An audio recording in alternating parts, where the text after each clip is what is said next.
Eu, já há algum tempo, eu venho pensando no texto que nós vamos ler. Na realidade, tenho meditado algumas vezes e sempre me vem à cabeça esse texto, e porque há muito tempo, tem aí uns 12 anos, essa mensagem falou muito ao meu coração. E por algumas vezes a gente vem lendo a palavra de Deus, e a gente lê, né? E vai tirando, cada vez que lê, você tira uma mensagem diferente do mesmo texto. Não é verdade? Essa mensagem, ela tinha me falado muito ao meu coração, porque eu estava em busca de algumas coisas, e eu queria compartilhar com vocês, e que Deus tenha misericórdia e fale ao nosso coração.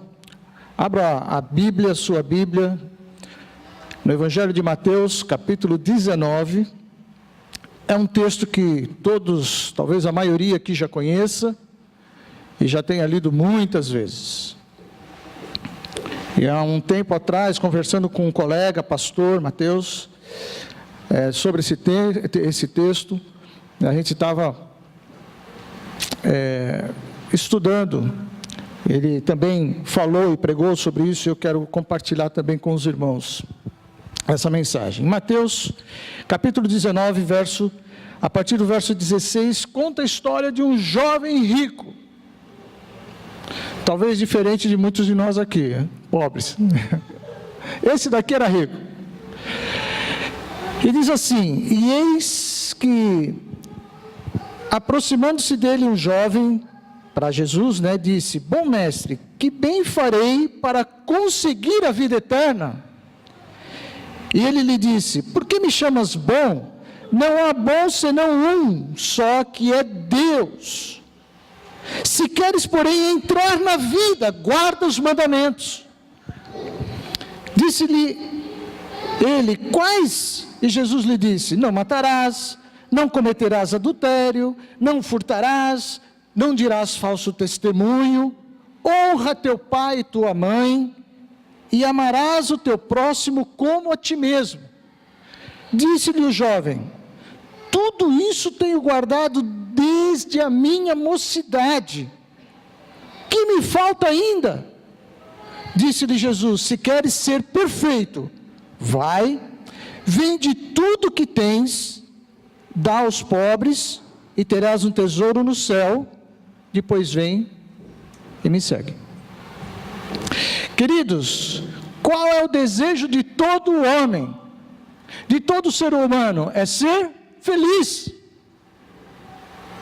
Ele quer ter sucesso na vida, ele quer estar satisfeito com a sua vida. Todos nós procuramos isso, trabalhamos por isso, vivemos para isso. Pessoas se casam para serem felizes, não é? Porque a gente mais vê isso daí. Eu quero casar para ser feliz. Eu quero ser feliz, quero ganhar muito dinheiro para ser feliz, quero trabalhar com aquilo que eu gosto, com aquilo que eu desejo, que eu acho que é bom para ser feliz. As pessoas estão buscando felicidade, elas estão buscando sucesso, elas querem estar satisfeitas consigo mesmas, com aquilo que elas têm, com aquilo que elas fazem, com os seus sonhos, que ela tanto, com seus planos que ela sonhou, seus estudos. E as pessoas partem em busca disso. Quando uma pessoa, ela parte para a bebida, para embebedar-se, ela usa isso para fugir da sua realidade cotidiana. Porque quando ela está cansada, enfadonha do momento do dia a dia, da mesmice, ela quer fugir dessa rotina, então ela enche a cara para ter um momento de felicidade. Ela acha que isso vai trazer felicidade para ela, nem que seja por um momento. Então ela busca isso. O grande questionamento de todo ser humano é encontrar o sentido da sua vida. Tinha um pensador, na realidade, vocês conhecem por uma grande frase. Ele foi um britânico, mas viveu muito tempo nos Estados Unidos. Ele viveu de 1894 a 1963. Morreu com 63 anos. Aldous Huxley. Esse camarada, ele era um entusiasta no uso de drogas para encontrar ou desenvolver potencialidades da mente humana. Então ele era muito chegado no LSD. Se vocês procurarem no YouTube, na internet, vocês vão encontrar muitas coisas a respeito de Aldous Huxley. Ele foi o primeiro camarada a usar entorpecentes como uma fuga da realidade. Ele deu um embasamento filosófico que dizia que todo homem só podia ser feliz quando ele atingisse uma dimensão maior do que ele, da sua vida cotidiana, da sua rotina. E nesse mundo, só existe um artifício,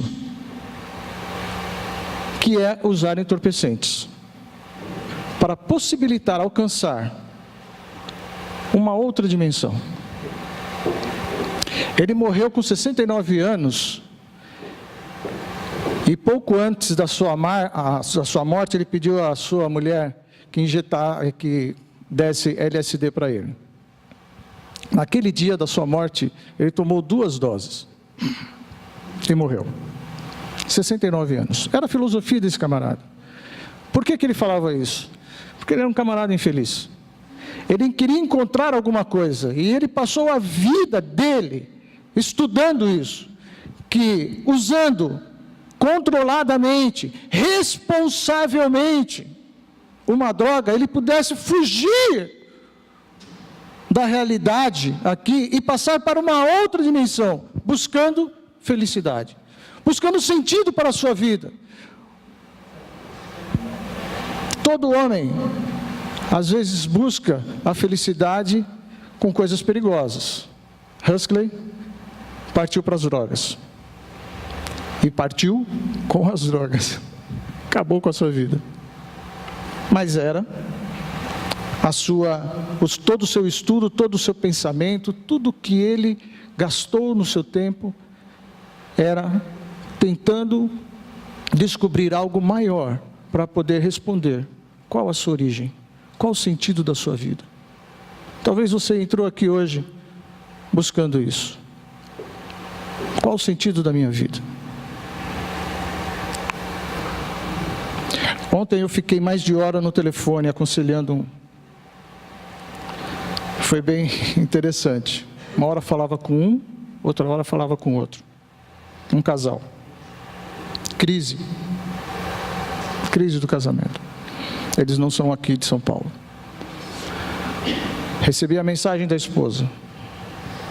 Não dá mais. Conversei com ela. Mandou um montão de mensagem. Falei, nossa. De manhã, cedo, vamos lá. Fala com ela. Aí eu falei para o meu marido que eu ia ligar para o senhor. A Márcia outro dia conversou bastante com ela também. Conversei com ela, calmei, procurei trazer que a vida de casado não é só felicidade, tem os seus altos e baixos. Assim como um carro precisa de manutenção, o casamento também precisa de manutenção. Você tem que pôr gasolina para ele andar. Mas tem tempos que você tem que fazer uma manutenção, você tem que trocar uma coisinha ali, uma coisinha aqui, para o carro continuar andando e funcionando, e te servindo bem. Depois liguei para o camarada, fiquei mais de hora com ele no telefone. Chorou no telefone. E um homem inteligente, gerente de uma multinacional, Chorou muito. Por quê? Entrou em coisas para ser feliz. Ela da mesma forma, para ser feliz. Não foi para fazer o outro feliz. O egoísmo estava no coração de ambos, pensando só em si. Precisamos tomar cuidado. Como o homem pode entrar em paz consigo mesmo?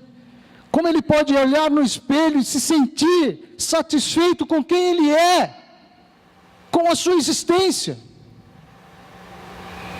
O adolescente às vezes chega com isso. Eu já ouvi isso, colegas falar assim: eu não pedi para nascer. Né? Leva a bronca do pai, quer fazer um negócio. Eu não pedi para nascer, me aceita como eu sou.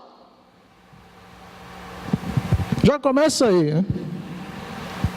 Teve um outro indivíduo também, que vocês conhecem, famoso por uma frase também, René Descartes, um francês, também vocês podem procurar na internet, eu fui atrás, um físico matemático, Márcia gosta, né, muito dele.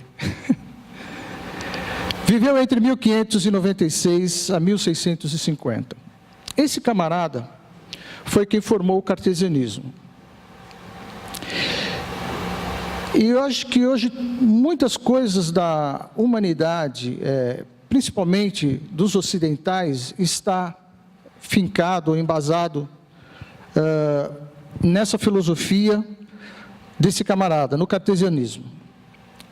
Ele disse uma frase que vocês conhecem: penso, logo existo. A ideia do cartesianismo era uma teoria da qual todo homem só encontra sentido na sua vida desde que ele consiga explicar todas as coisas. É o império da lógica,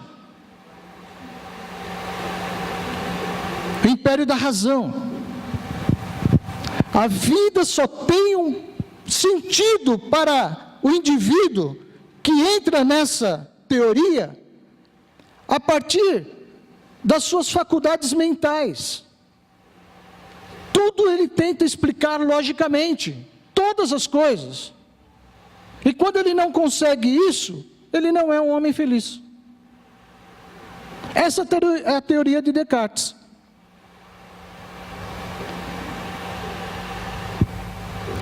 E isso daí é uma teoria perigosa, porque nós cristãos vivemos pela fé.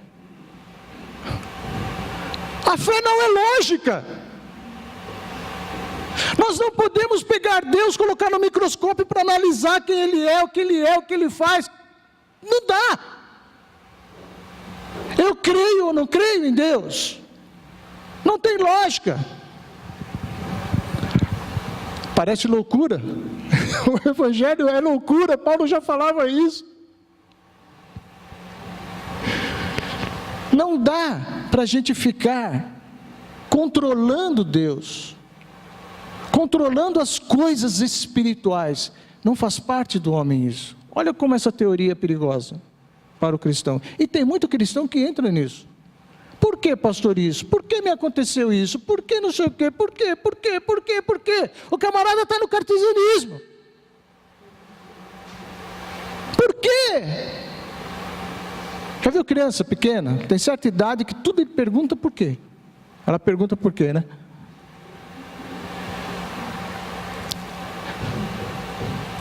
Deus falou em Isaías 55:8 que os meus pensamentos não são os vossos pensamentos. É muito diferente da lógica de Descartes. O homem não domina Deus, não pode entender Deus pela lógica, pela razão. Então, o homem acaba tirando Deus da jogada da sua vida. Ele acaba se afastando de Deus. Ele começa a entrar nas coisas do mundo e nos pensamentos do mundo, e naquilo que as pessoas falam, naquilo que pessoas ditas importantes, ou que estudaram, não sei o que falam. Há cristãos que acreditam mais nessas pessoas, em cientistas, por causa do diploma, do que na palavra de Deus. Isso é uma grande verdade. O profeta profetiza, mas ele acredita mais no cientista, porque ele é famoso, viajou o mundo, acredita nele. Acredita mais nos camaradas da economia do que na palavra de Deus, que diz: nunca vi um homem que teme ao Senhor passar fome, mendigar o pão, mas ele fica com medo, porque um economista falou que tudo está ruim, e ele entra em desespero, e muitas pessoas se matam. Cartesianismo, esse é um pensamento maligno, e ele entra na cabeça de muita gente, e faz essas pessoas sofrerem. Cartesianismo louco. Quando não entendemos muitas coisas, o porquê de muitas coisas na nossa vida, entramos em desespero. A gente sofre, perde o rumo, perde o equilíbrio. Não conseguimos explicar as coisas pela lógica, então ficamos desesperados. Essa ideia do cartesianismo, disse esse meu colega, parece que gerou 2 filhas. A primeira é faço, logo existo. A segunda é tenho, logo existo. Vamos falar da existencialismo. Então você chega para uma primeira filha, você chega e fala para o camarada: ok, quem é você? Ele fala: sou engenheiro, sou Elias, sou Maria, sou José. Sim, mas quem você é? Não, sou engenheiro, sou arquiteto, sou médico, sou enfermeira, sou... Não te perguntei isso. Não perguntei o que você faz. Perguntei quem você é. Aí a pessoa entra, sai, fala: pera lá, o que você está querendo? Você é louco? Você é doido? Sabe por quê? Porque nesse mundo, as pessoas nos medem, as pessoas nos entendem como pessoa por aquilo que fazemos.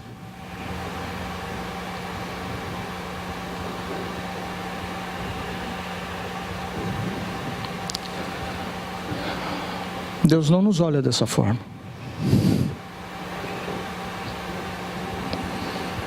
Fomos treinados a pensar, pelo cartesianismo, que nós somos quando fazemos alguma coisa. Aí eu lhe pergunto: pessoas que estão sem emprego, o que elas são?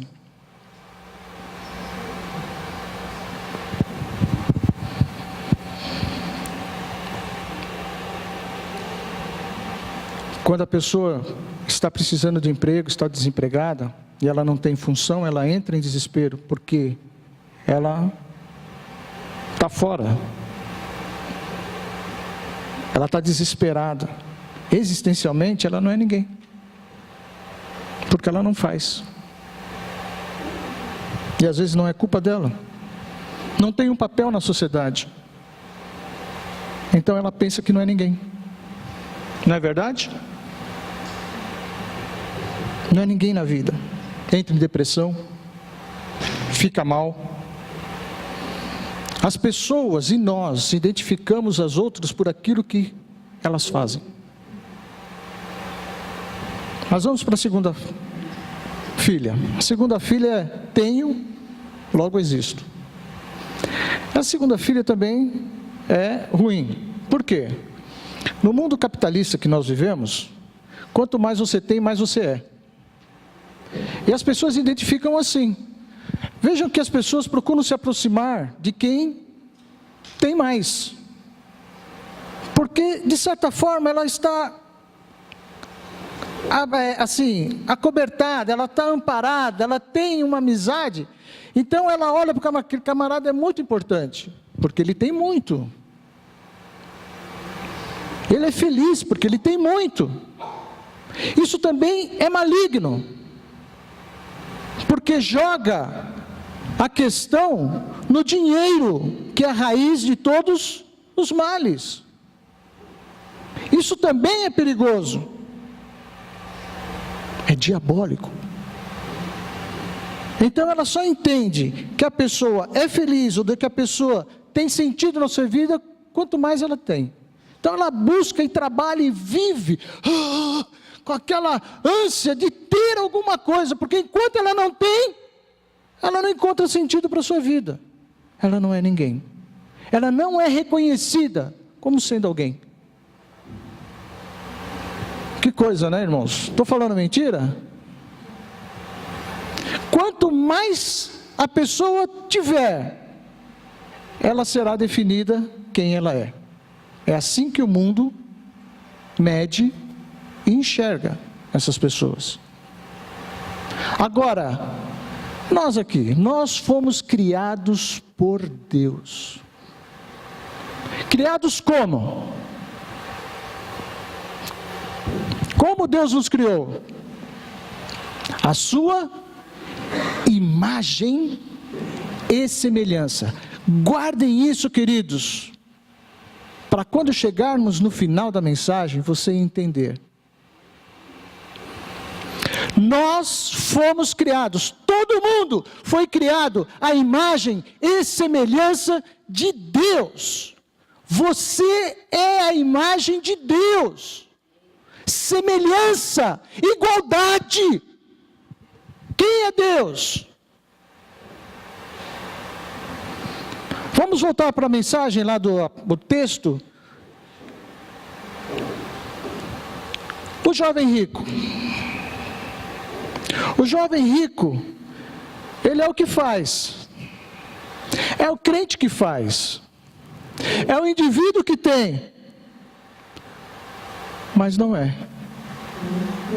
Ele tinha tudo, ele fazia tudo, desde a sua meninice, ele falava. Ele tem, ele faz, mas não era nada para Jesus.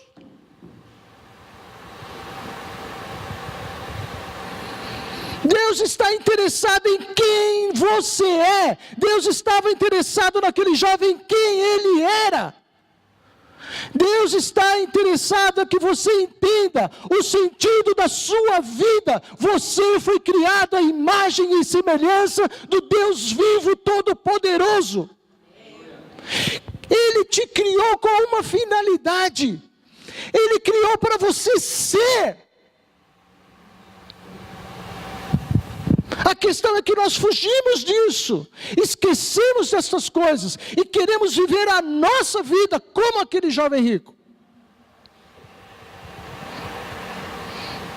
A conclusão, ele tinha tudo, ele fazia tudo, mas faltava alguma coisa. Faltava alguma coisa naquele jovem. Eu fiquei pensando nesse texto. Porque ele falou: Senhor, eu faço tudo. O que falta para mim para ser perfeito? Será que você poderia falar como aquele jovem? Eu faço tudo. Vou na igreja. Está faltando muita gente aqui hoje. Dou o dízimo. Vou na reunião de oração. Vou no encontro de casais. Faço tudo. O que me falta ainda? Lá no fundo tem alguma coisa faltando. Lá dentro do ser humano tem coisas faltando. Queridos, talvez eu, Elias, não tivesse a coragem de fazer a pergunta que esse jovem fez para Jesus. Por muitas vezes, e eu falei que há tempos essa mensagem tocou no meu coração, porque eu tinha medo de fazer certas perguntas para Deus. Sabe por quê? Não tinha coragem para ouvir o que Deus ia pedir. Eu precisava de libertação. Precisava de libertação. Não tinha coragem. Às vezes não pergunta certas coisas para Deus, porque nós temos medo do que vamos ouvir de Jesus.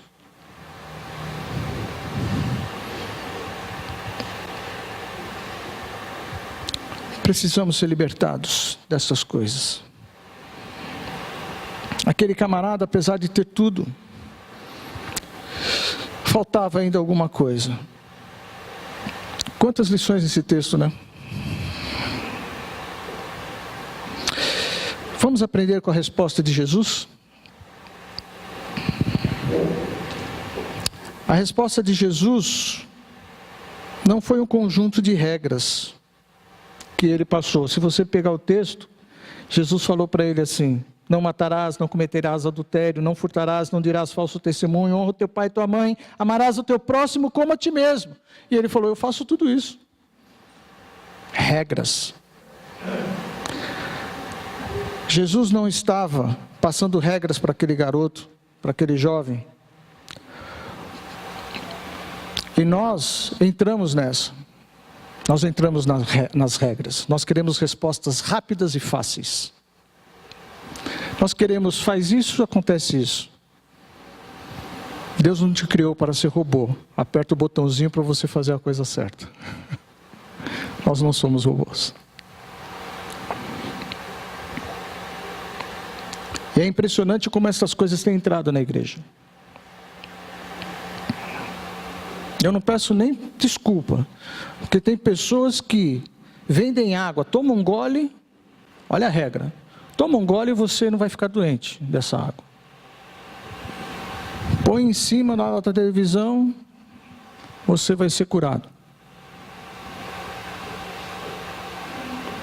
Faz isso, teu casamento vai dar certo. Se você quer casar, então você faz aquilo, começa a colocar regras, coisas, e o camarada entra nisso. E quando ele não consegue, ele fica frustrado, ele fica com raiva de Deus, porque o indivíduo estava colocando regra na vida dele. O que serve para mim pode não servir para você. O que serve para você pode não servir para ele. O que serve para ele não serve para aquele outro. Isso é regra. Precisamos tomar cuidado com isso. Tem gente ensinando estas coisas dentro da igreja. Nós precisamos tomar cuidado com isso.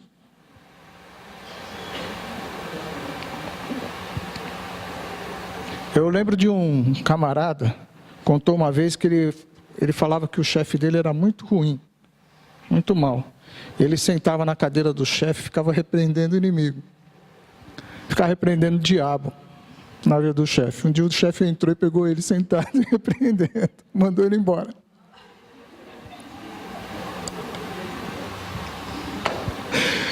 Porque alguém na igreja falou para aquele coitado: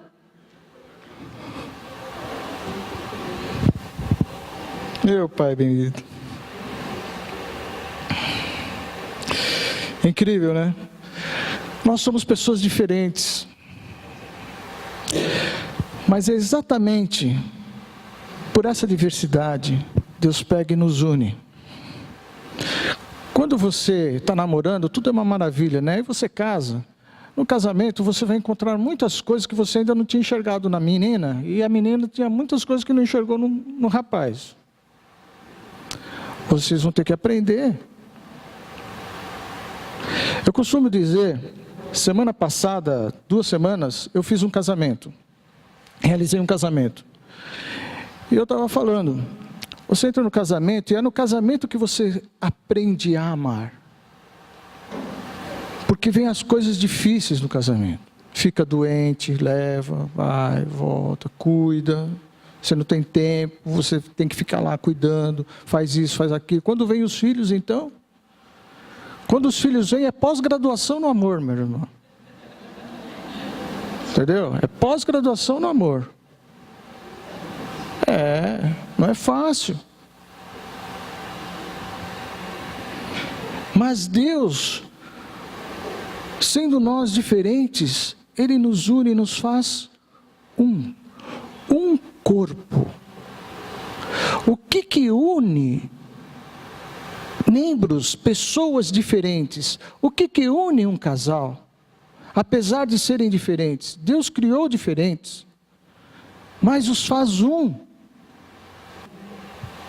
A resposta existencial para o ser humano está no amor, porque Deus é amor.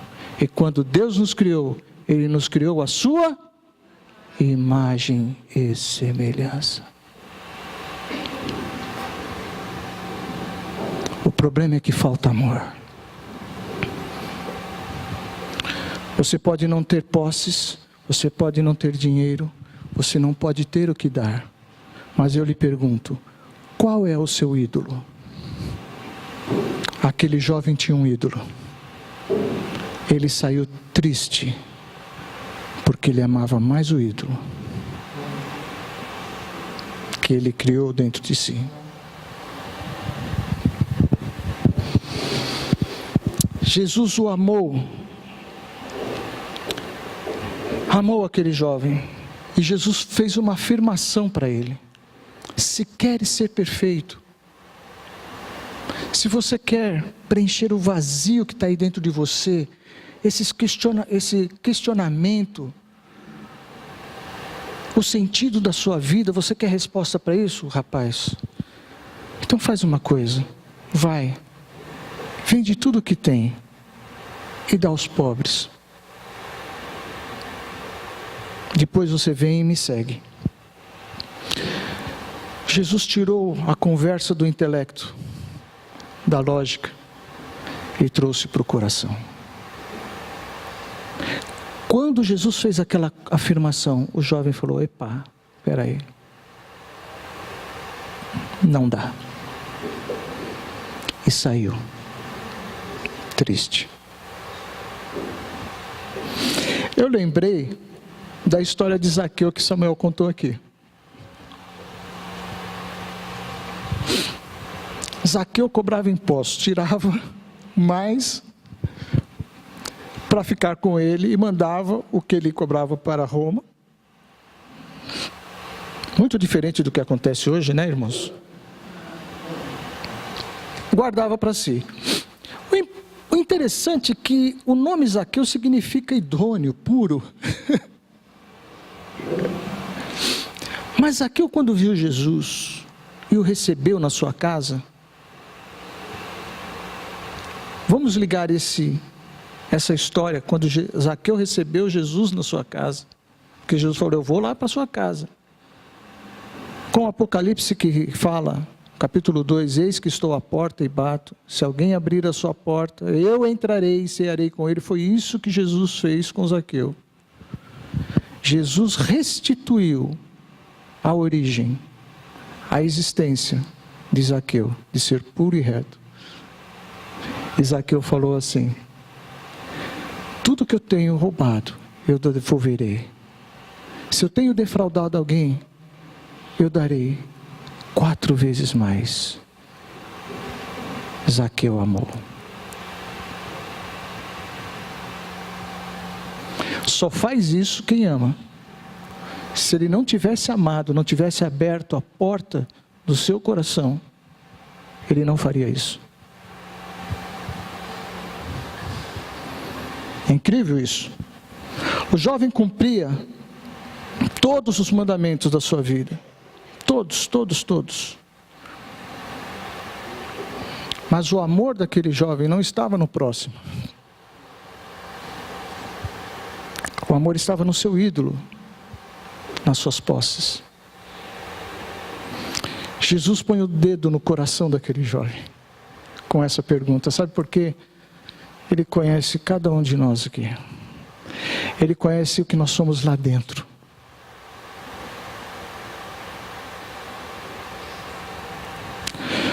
O que você ama define o que você é. Em Mateus capítulo 22, Jesus fala: se você cumpre todos os mandamentos, sem ser movido pelo amor, esses mandamentos são apenas regras. Porque os mandamentos de Deus são impulsionados pelo amor. Vou exemplificar.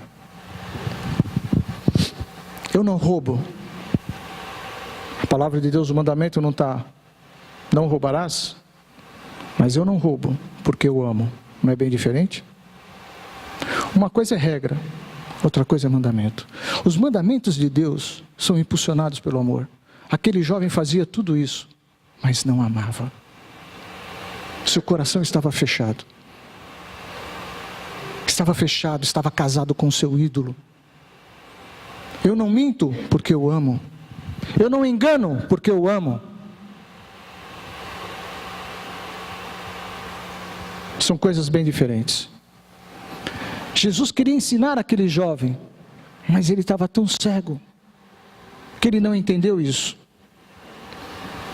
Sabe por quê? Em Provérbios capítulo 4, ontem eu estava lendo esse texto, num trabalho que eu faço com crianças lá em Americana, estava falando: onde estiver o teu tesouro, ali estará o teu coração.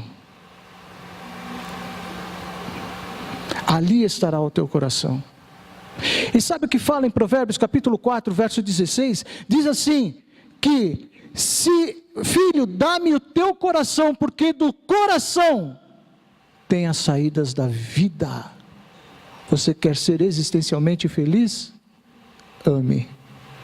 Dá o teu coração para Jesus, porque tudo na vida do homem, quando eu digo homem, da mulher, do ser humano, acontece aqui, no coração. O que ele deseja, ele faz. Se o coração não estiver entregue para Jesus, ele se entrega aos prazeres do mundo, ao invés dos prazeres da palavra de Deus. Então a frase do cristão não deveria ser: penso, logo existo. Mas deveria ser: amo, logo existo. Abra a palavra de Deus em 1 João, capítulo 4, eu vou terminar. Mas esse texto eu tenho que ler. O Evangelho de 1 João, São João é tremendo. Eu quero ler alguns textos para os irmãos aqui. Olha só. Antes, no capítulo 3, diz, verso 14: nós sabemos que passamos da morte para a vida, porque amamos os irmãos. Quem não ama seu irmão, permanece, como é que é? Quem não ama seu irmão, permanece na morte. Aquele jovem ficou na morte, porque não foi capaz de amar os pobres.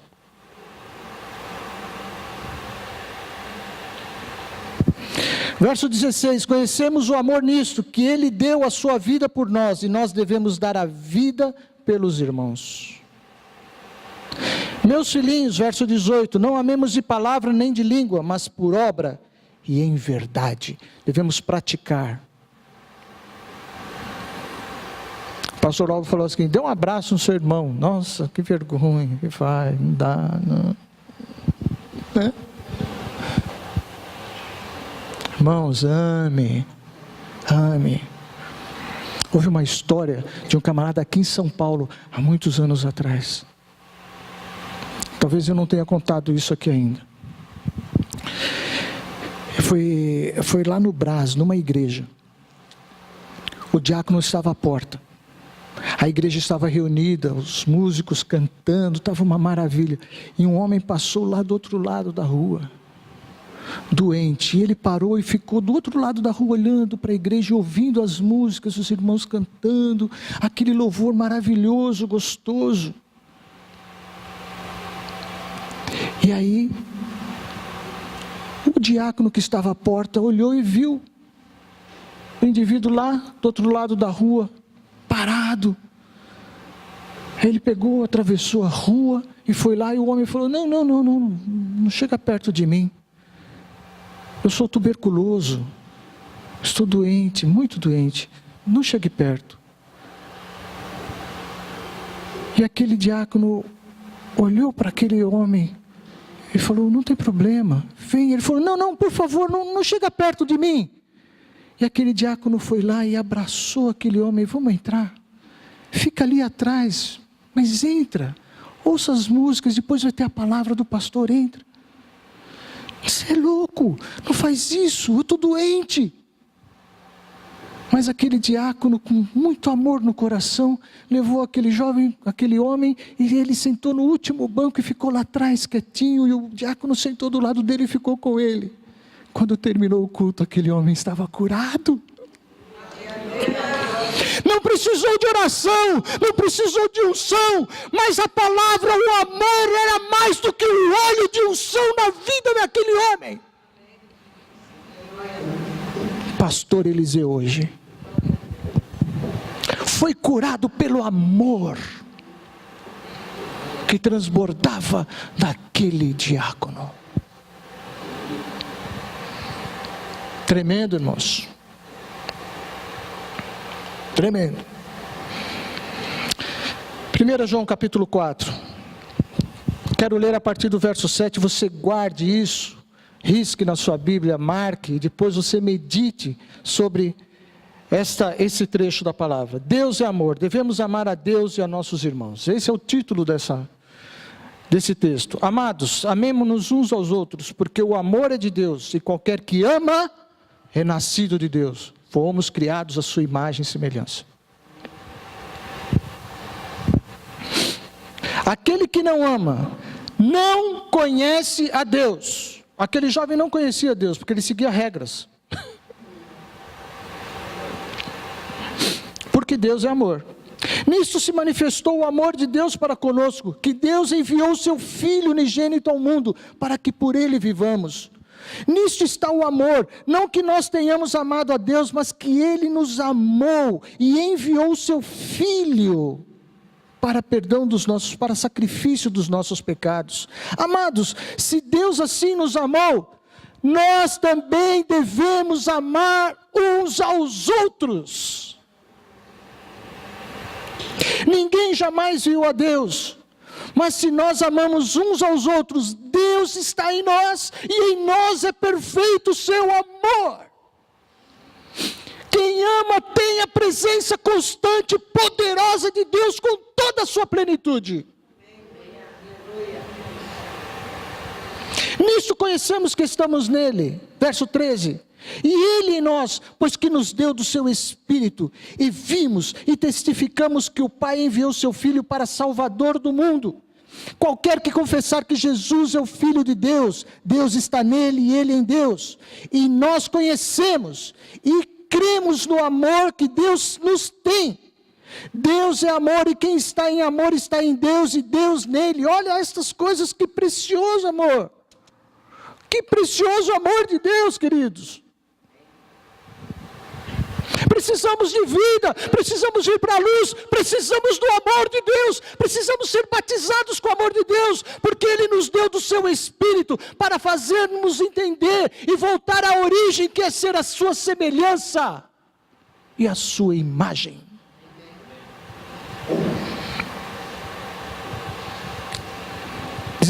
Nisto é perfeito o amor para conosco, para que no dia do juízo tenhamos confiança. Olha, só vai ter confiança quem tem amor.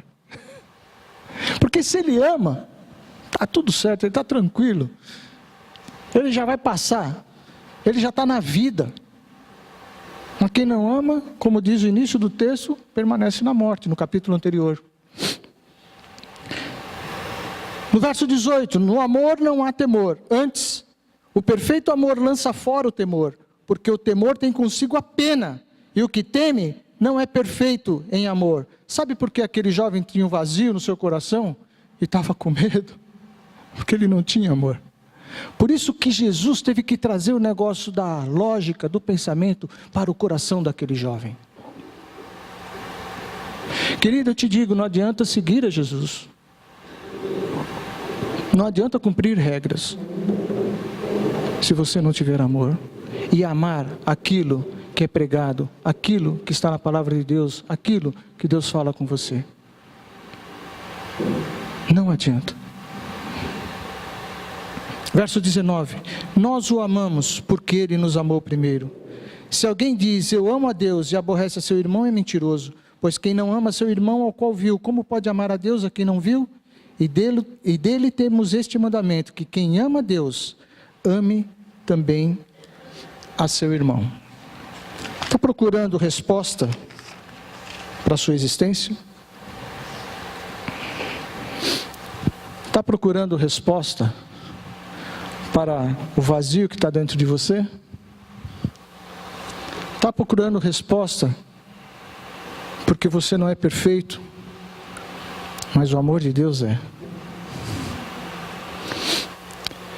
E quando o amor de Deus entra no nosso coração, quando você entrega o teu coração para Jesus, Ele limpa para que o amor tome totalmente o teu coração. Não tome apenas um canto, mas tome totalmente. Nós temos o exemplo de um jovem que fazia tudo certinho, mas não amava aquilo que ele aprendeu desde a infância, mesmo dentro da igreja. Temos um homem que fazia tudo errado, Zaqueu, mas que ao receber Jesus, limpou a sua casa, se arrependeu, devolveu em dobro, 4 vezes mais, tudo que ele havia defraudado das pessoas. Ousado que a Bíblia não fala, aqueles homens que criticaram Jesus porque foi na casa de Zaqueu, não louvaram e agradeceram a Jesus porque agora Zaqueu não roubava mais, né? Porque recebeu de volta em dobro. Ninguém voltou. Regras. Mas quando nós amamos, queridos, nós fazemos com prazer. Então a santidade não é peso. Amar, suportar o irmão, a esposa, o marido, não é peso, é amor. Ajudar os outros não é peso, é amor. Acordar de madrugada e fazer uma visita, socorrer alguém, não é peso, é amor. Estão entendendo? Cozinhar para o marido, que às vezes bebe, chega em casa dando, não é peso, é amor.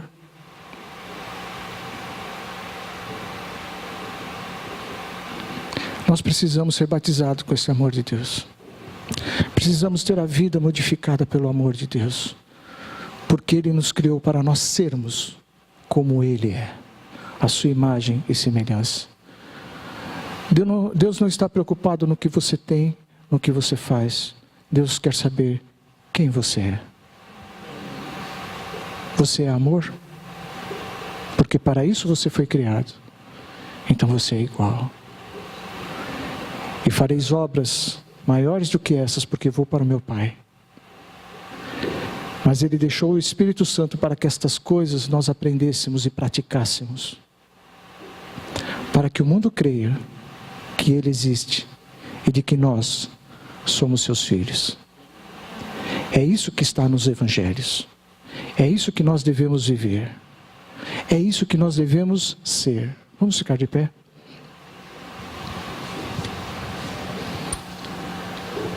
Quero fazer uma pergunta para você. Feche os seus olhos. Não sei como você entrou aqui, talvez com muitos questionamentos, muitas lutas durante a semana, vai enfrentar ainda muitas lutas, a semana está começando. Não sei qual é o seu problema, qual a sua dificuldade. Não sei, querido. Mas hoje eu vim pensando no seguinte: o que Deus pensa de mim? O que eu sou para Deus? O que você é? Deixa Deus preencher o vazio. Talvez nem você nem eu tenhamos coragem de perguntar para Jesus: o que me falta?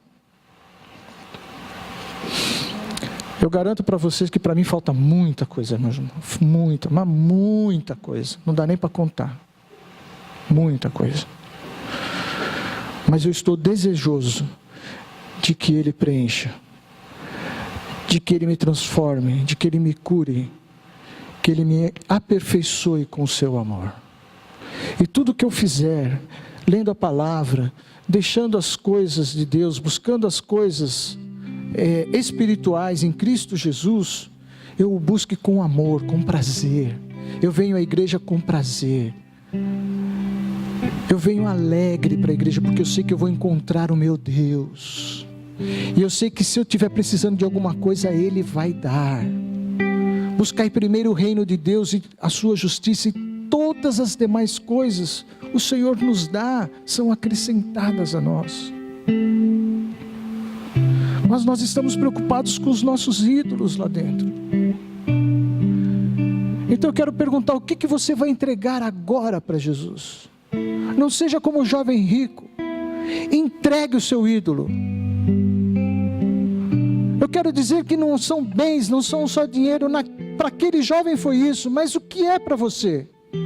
O que te prende? O que te faz ainda ficar questionando consigo mesmo? O porquê do seu vazio, o porquê dos seus problemas? Você tem que deixar os ídolos da sua vida. Aquilo que você deu mais valor. Aquilo que você pagou caro.